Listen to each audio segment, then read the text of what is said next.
Okay, all right, here we are again and again. Bear with me just a moment. I have to get my settings checked to make sure this all is good. I believe it is. Sharing screen then. And as usual, I have to clean up my desktop clutter. And here we go, looking at example 3 now. Okay, so whoops.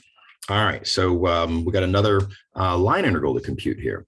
And now notice this is in 3 dimensions. For one thing, the vector field that's given has 3 coordinates, right? And then you also can see here that just from the way this is written, it's clear that there are 3 variables. Now, I emphasize, note it isn't clear from this, right? That alone, there are no z's in there. So, you know, this business about looking at the algebra and looking at which variables are there and which variables are not there, you can't really rely on that if, you know, in at least in the one direction. When the z is there, you know, but when it's not, it doesn't mean anything. Okay, anyway, clearly 3 coordinates in the vector field. This is in 3 dimensions. And so here we are. And let's clean up from last time here. So we are back in R3 doing vector calculus. We've been asked to compute a line integral. And let's start thinking about what we have.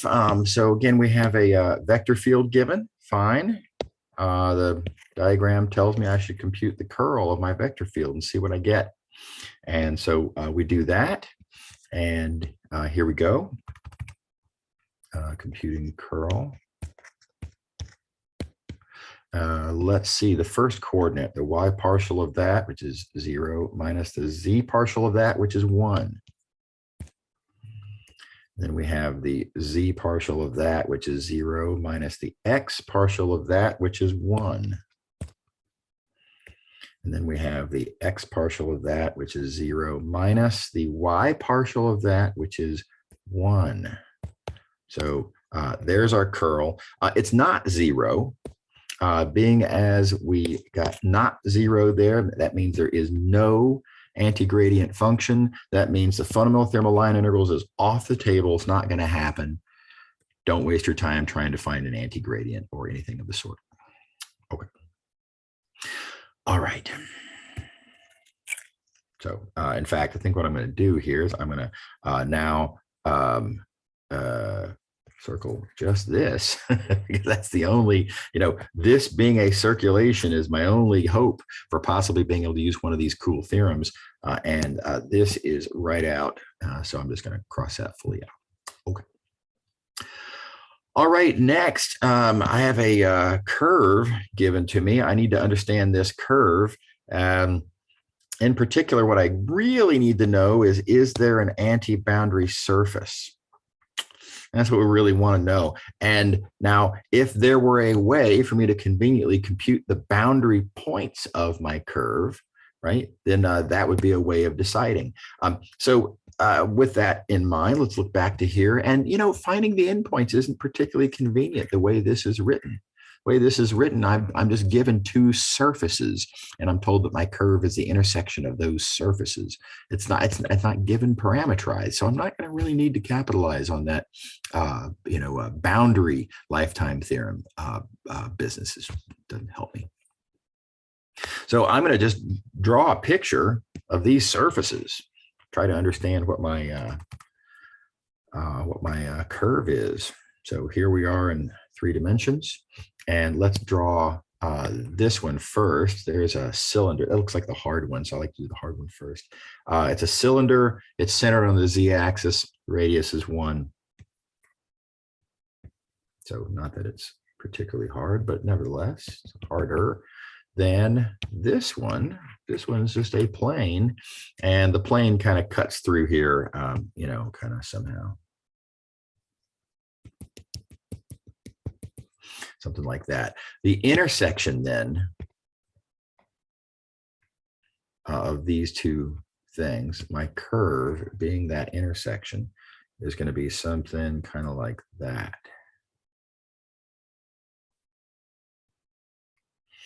There we go. Okay. All right. Is this a boundary? Yeah. I mean, again, it kind of jumps out of the picture at me in this case. I can just see right away. Yeah, sure. This is easiest example. This is the boundary of that piece of the plane. Okay, so back to the diagram, and I didn't need to do that at all, but yes, there is an anti-boundary surface. That means that yes, I can use Stokes's theorem, and we can proceed. So in order to use it, of course, now I know what my surface is. We're good on the surface. I am going to need to take the vector field that I was given, the vector field whose line integral I want to compute. And I'm going to need to find the curl vector field, because that curl, that curl is going to be the integrand for my flux integral.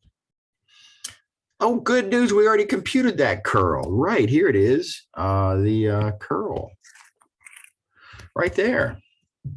So this curl calculation did us a couple of favors. Computing this curl, on the one hand, that's what eliminated the fundamental theorem of line integrals as a possibility. It's also, as we see now, going to be my integrand for my Stokes' theorem calculation. Okay. All right. So I need to compute then, let's see here. So I'm going to call this surface S. I need to compute the flux through S of the curl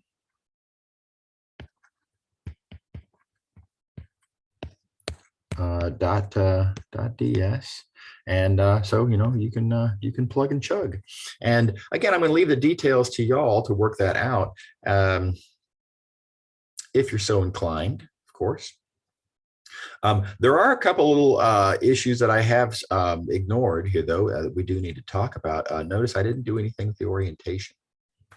And that is a problem. Orientations matter. Orientations are a big deal. So let's think that through now.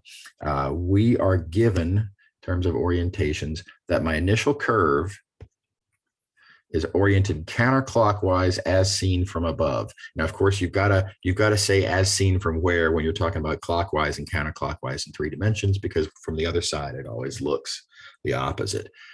So as seen from above, counterclockwise. Okay, so that means like this. Okay. All right, now what does that mean then about the orientation of my surface here?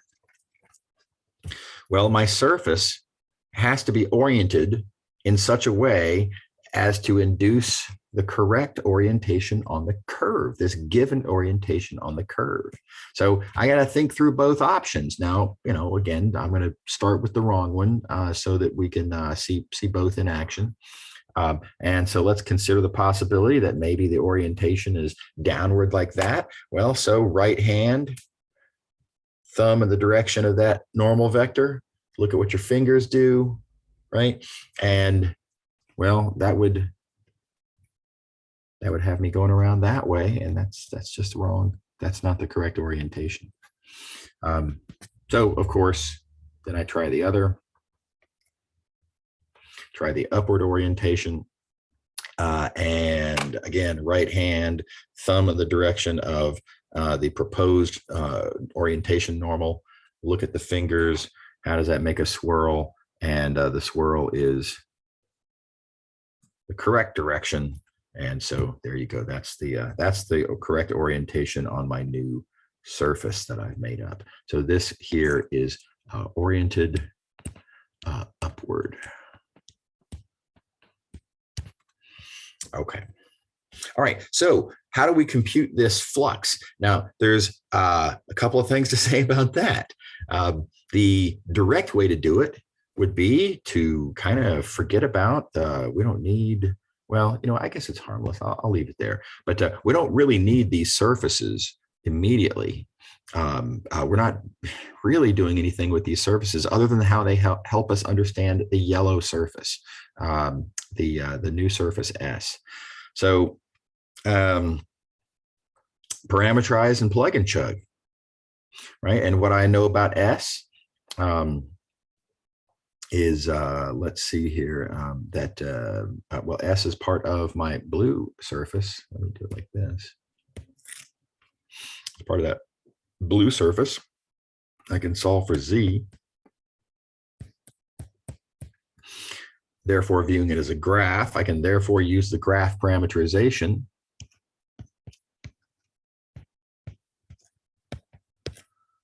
So S, T, negative S minus T. My graph parameterization, take the various partials, blah, blah, blah, check and make sure that it's oriented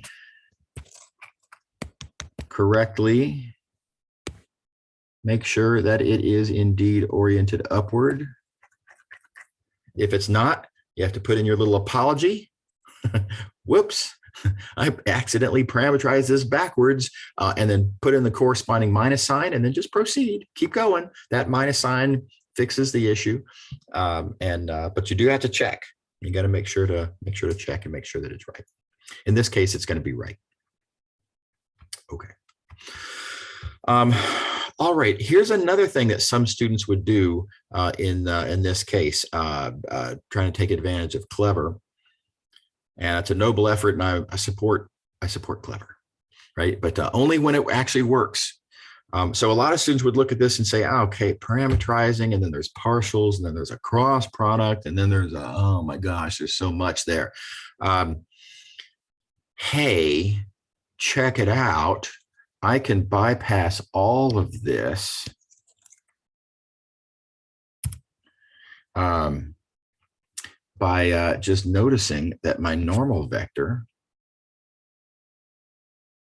right, that normal vector, I mean, I can look at the equation of the plane. From the equation of the plane here, doesn't it immediately follow that n equals, and I want to keep this a question mark, 1, 1, 1. Right? Isn't that nice?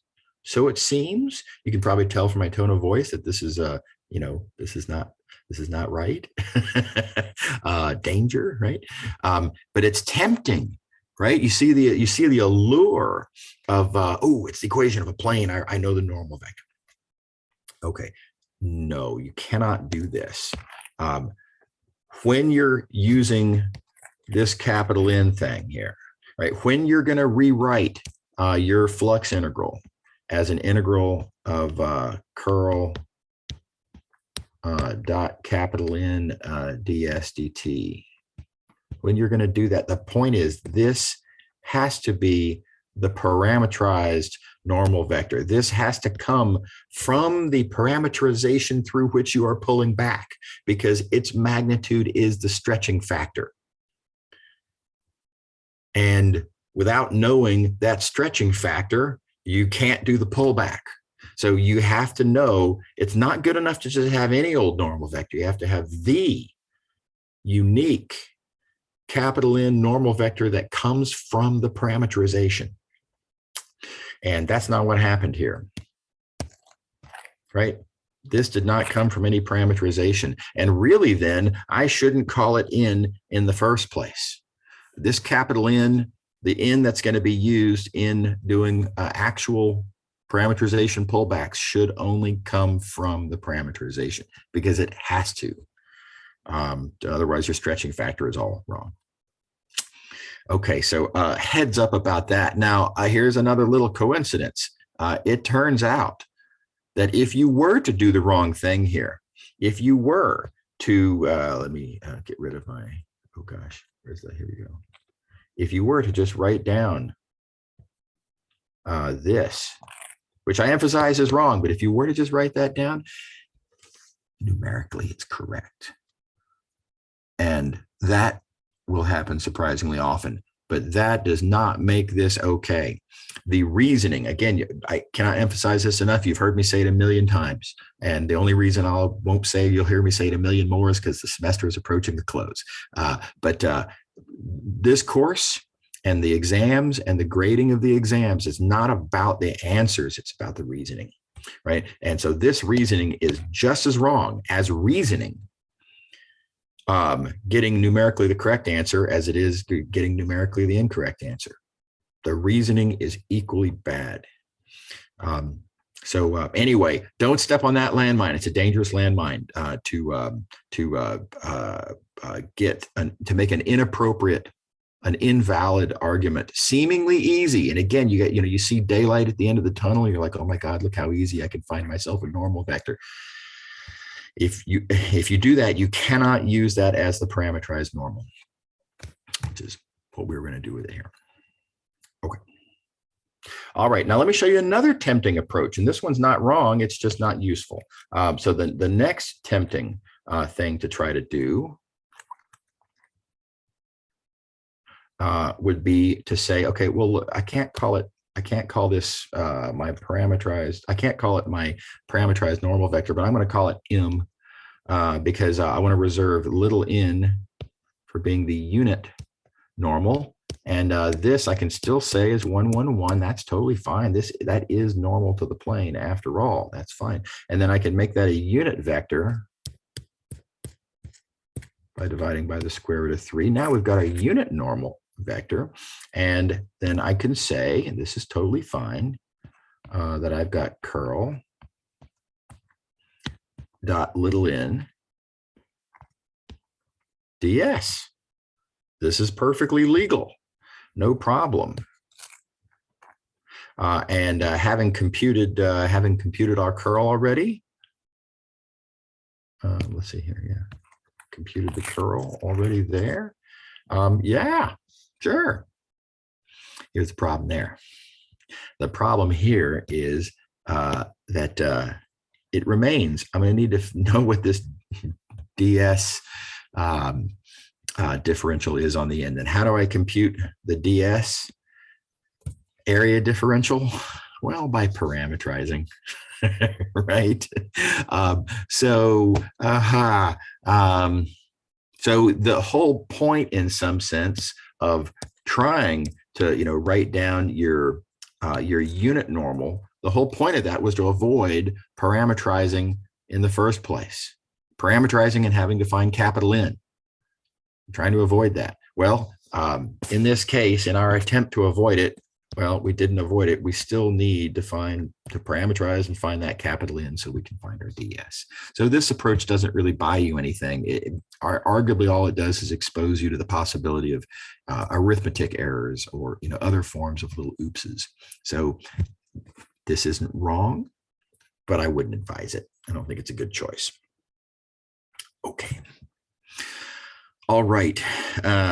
Now, in this case, it's not a good choice. Now, if it had turned out, imagine, for example, that my surface was more recognizable. Right here, I've got my surface is it's an ellipse of some sort, but I don't know the semi-major axis, semi-minor axis. I don't know what those are, and so I can't just write down what the area is, right? But if it were a disk, or if it were a some other easy known shape whose area that I know, then I don't have to compute the parameterized differential at all. I can just write down the area, multiply the integrand times the area, because the integrand's a constant. When you have a constant integrand, factors right out, multiply by the area. Those cases are great. And so those are the cases where we're sure this is a really good idea to do it this way. Okay. So there's a lot going on with this example. It's a lot to say about the different possible approaches that you could take and that you can't take. And there we go. Okay, so let's move on to the next one. This next one looks pretty similar. It's, in fact, the exact same vector field. And we are, again, looking at a plane intersecting the exact same cylinder, right? And again, we're computing a line integral. Okay, so a lot of this that we're about to do comes along for free. Let me, again, let's start over with the reasoning, though. So we're looking at line integrals. The vector field, we need to compute the curl. We already did. And then I'm going to need to ask if there's an anti-boundary surface. By the way, it turned out the curl was not 0, so there is no anti-gradient. So forget about this.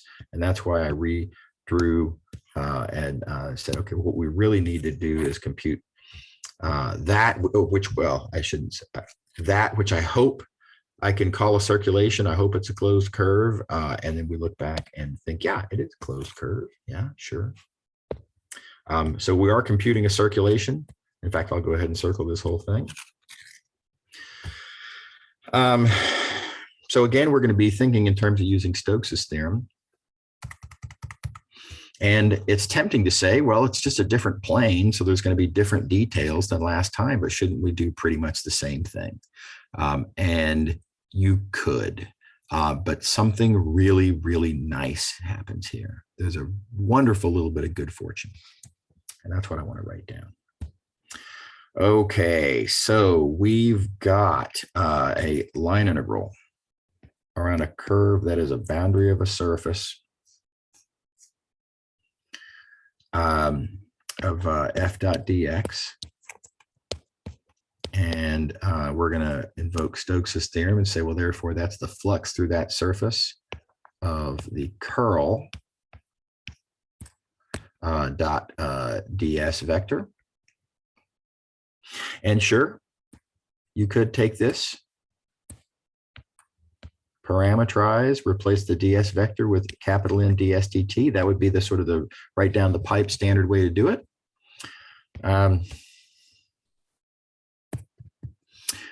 Here's the bit of good news.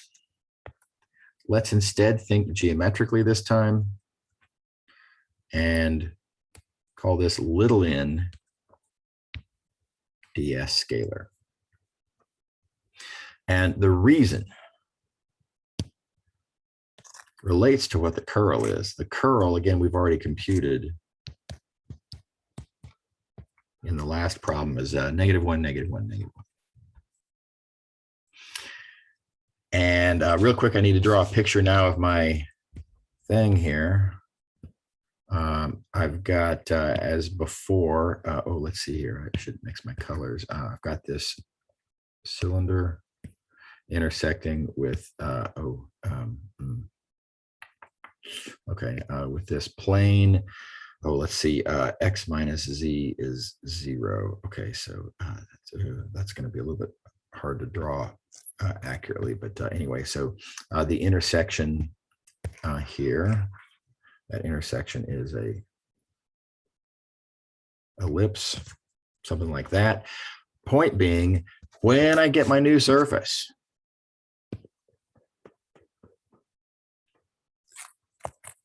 this new surface, and I want to understand its normal vector, right? I want to understand, let's think in terms of its unit, color choices, I'll use red.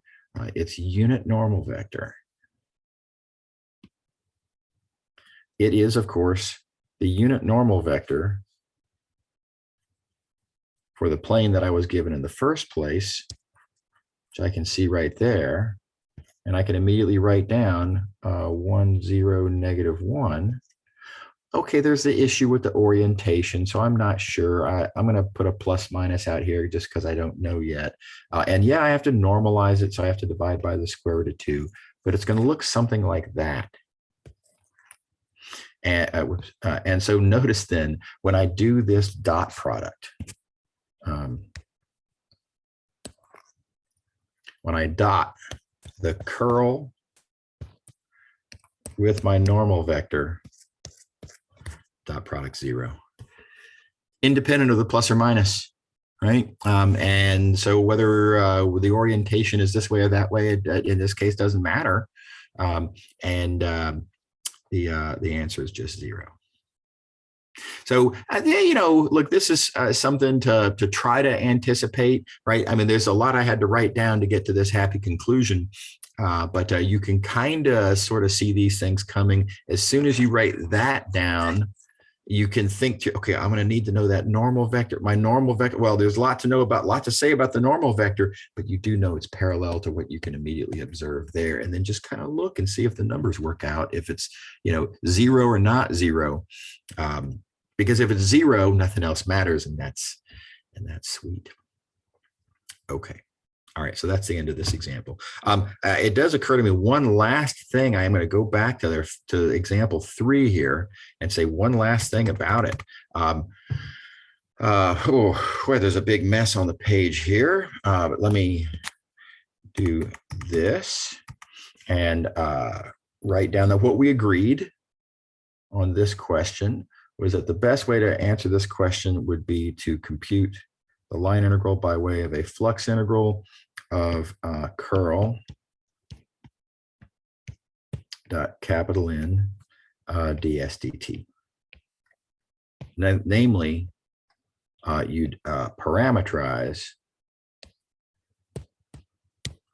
and pull back through the parameterization. Okay, so this is the best approach that we discussed, and it might even be the best way to solve the problem. But I forgot to mention previously, and I think this is worth mentioning. There is a third option, third, fourth, fifth. Anyway, there is yet another option, and very often it's not the best. But you could just take the original question, forget about all the fancy theorems, and just parameterize the curve. View this as forget about all boundary theorems and accumulations and all the fancy stuff. Just parameterize the curve. You're given a curve, parameterize it. The vector field's not bad. It would not be a bad approach at all. So in particular, let's talk about how to do those details. And because this is getting out of hand as a mess, I am going to go ahead and just delete all this stuff. It's already been recorded. You can go back and find that stuff where we in the recording where we were talking about that question. Our picture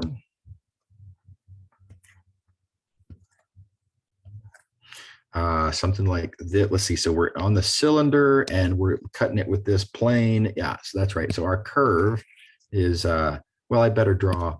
Okay, the cylinder. And then the plane, hard to,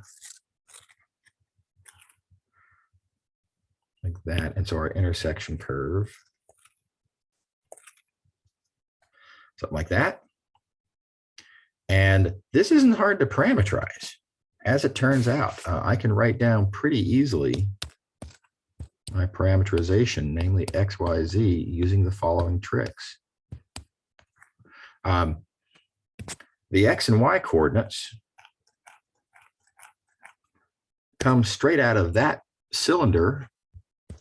X squared plus Y squared is 1, which is an old friend, right? So I can parameterize X and Y coordinates by just saying cosine T, sine T.